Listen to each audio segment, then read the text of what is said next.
नमस्कार दोस्तों। आज हम एक विवादित फिल्म की सच्चाई समझेंगे। इस फिल्म में हजारों लड़कियों के धर्म परिवर्तन का दावा किया गया। दावा इतना बड़ा था कि समाज में डर और गुस्सा फैल गया। लेकिन सवाल उठता है कि असली आंकड़े क्या बताते हैं। क्या ये पूरी सच्चाई है या कहानी को बढ़ा चढ़ा कर दिखाया गया?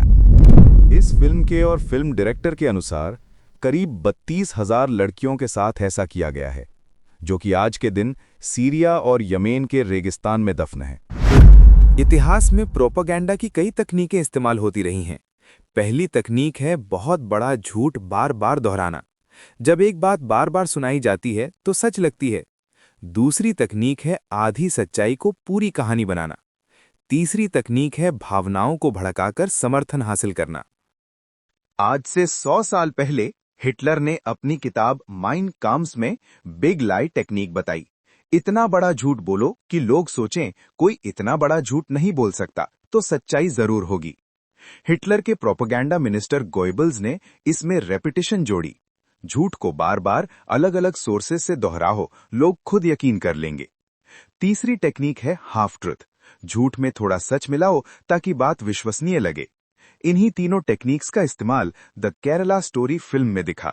डायरेक्टर सुदीप्तो सेन ने पूर्व सीएम ओमन चांडी के 2500 महिलाओं के धर्म परिवर्तन वाले बयान और पूर्व सीएम अच्युतानंदन के केरला 20 साल में इस्लामिक स्टेट बनेगा वाले बयान का सहारा लिया। असली नेताओं के बयानों को हाफ ट्रूथ की तरह इस्तेमाल कर एक बड़ा नैरेटिव गढ़ा गया।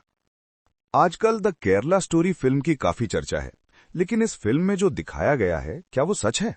आइए तथ्यों की रोशनी में देखते हैं।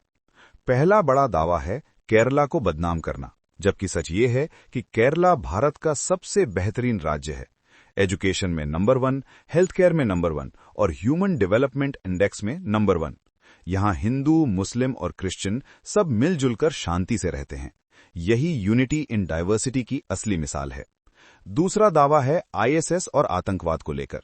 फिल्म में दिखाया गया कि बड़े पैमाने पर भारतीय मुसलमान आईएसएस से जुड़े, लेकिन सच ये है कि 2015 की रिपोर्ट के अनुसार सिर्फ 29 भारतीयों ने आईएसएस ज्वाइन किया था। बाकी दुनिया के मुकाबले ये संख्या बेहद कम है। क्यों? क्योंकि भारत का इस्लाम काफी लिबरल और सॉफ्ट है।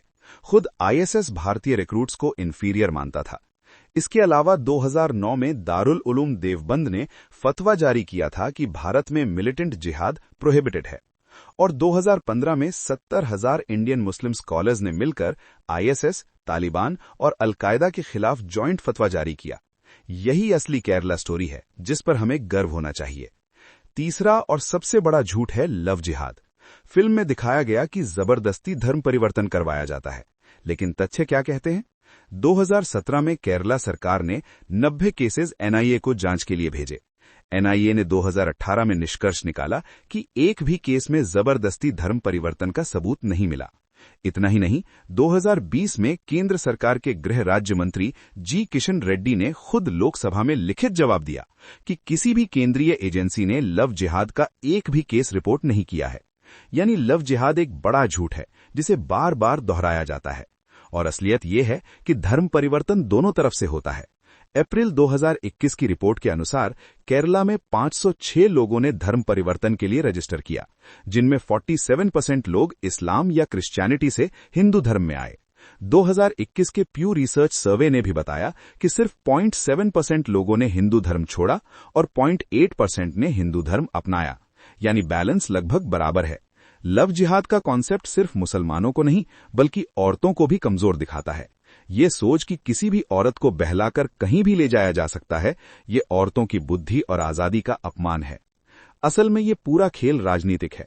कुछ पार्टियों को फायदा तभी होता है जब हिंदू, मुस्लिम और क्रिश्चियन आपस में लड़ते रहें। पहले व्हाट्सएप फॉरवर्ड्स थे, फिर गोदी मीडिया आया और अब पूरी प्रोपेगेंडा फिल्में बनाई जा रही हैं। ये वही तरीका है जो 100 साल पहले हिटलर के जमाने में अपनाया जाता था। बड़े झूठ बार बार दोहराए जाएं तो लोग यकीन कर लेते हैं। नफरत फैलाने वाले ये याद रखें, ये देश बहुत मजबूत है। जब जब इसे तोड़ने की कोशिश हुई, ये और मजबूत होकर उभरा है। फिल्म में कुछ पुराने बयानों और रिपोर्टों का जिक्र किया गया, लेकिन उन रिपोर्टों का पूरा संदर्भ दर्शकों को नहीं बताया गया। कुछ मामलों में जांच एजेंसियों ने अलग निष्कर्ष दिए थे। कई दावे अनुमान पर आधारित थे, प्रमाण सीमित थे। इसलिए हर आंकड़े को सावधानी से समझना जरूरी है। रेडिकलाइजेशन एक वास्तविक और गंभीर वैश्विक समस्या है। इंटरनेट और सोशल मीडिया के जरिए विचार फैलाए जाते हैं। कुछ युवा प्रभावित होकर गलत रास्तों पर चले गए, लेकिन ऐसे मामलों की संख्या अक्सर बहुत कम रही। पूरे समाज को दोष देना सही और न्यायसंगत नहीं है। अंतर्राष्ट्रीय रिपोर्टों में भारत का अनुपात कई देशों से कम बताया गया। कुल मामलों की संख्या मीडिया दावों से अलग दिखी। महिलाओं से जुड़े मामले और भी सीमित पाए गए। फिर भी समस्या को पूरी तरह नजरअंदाज नहीं किया जा सकता। संतुलित दृष्टिकोण अपनाना ही समझदारी की निशानी है। समाज में डर फैलाने से तनाव और अविश्वास बढ़ता है। जब भावनाएं भड़कती हैं तो तथ्य पीछे छूट जाते हैं। हमें हर दावे की जांच स्वतंत्र स्रोतों से करनी चाहिए। सिर्फ फिल्म या सोशल मीडिया पर भरोसा नहीं करना चाहिए। जागरूक नागरिक वही है जो सोच समझकर निर्णय ले। लोकतंत्र में सवाल पूछना हमारी जिम्मेदारी है। मीडिया और सिनेमा का प्रभाव समाज पर गहरा होता है, इसलिए निर्माताओं को भी जिम्मेदारी से काम करना चाहिए। संवेदनशील विषयों पर संतुलित प्रस्तुति जरूरी होती है। एक तरफा कहानी समाज को विभाजित कर सकती है। धर्म और पहचान जैसे विषय बहुत संवेदनशील होते हैं। इन पर गलत जानकारी तनाव और टकराव बढ़ा सकती है। हमें शांति और भाईचारे की भावना को मजबूत करना चाहिए। विभाजन की राजनीति से समाज कमजोर होता है। एकता और संवाद ही आगे बढ़ने का रास्ता है। शिक्षा और जागरूकता से गलतफहमियां कम की जा सकती हैं। युवाओं को सही जानकारी और अवसर देना जरूरी है। कट्टरता से बचाने के लिए परिवार और समाज की भूमिका महत्वपूर्ण है। सरकार और संस्थाओं को पारदर्शिता बनाए रखनी चाहिए। विश्वास और सहयोग से ही समाधान संभव है। सोशल मीडिया पर तेजी से फैलती खबरें अक्सर अधूरी होती हैं। हमें हर वायरल संदेश को तुरंत सच नहीं मानना चाहिए। तथ्य जांचने के लिए विश्वसनीय स्रोतों का सहारा लेना चाहिए। भावनाओं के बजाय तर्क और प्रमाण पर भरोसा करें। सही जानकारी समाज को मजबूत बनाती है। अंत में हमें संतुलित सोच अपनाने की जरूरत है। बड़े दावों को जांचे बिना स्वीकार नहीं करना चाहिए। समस्या को समझें, लेकिन अतिशयोक्ति से बचें। सच्चाई अक्सर शोर से अलग होती है।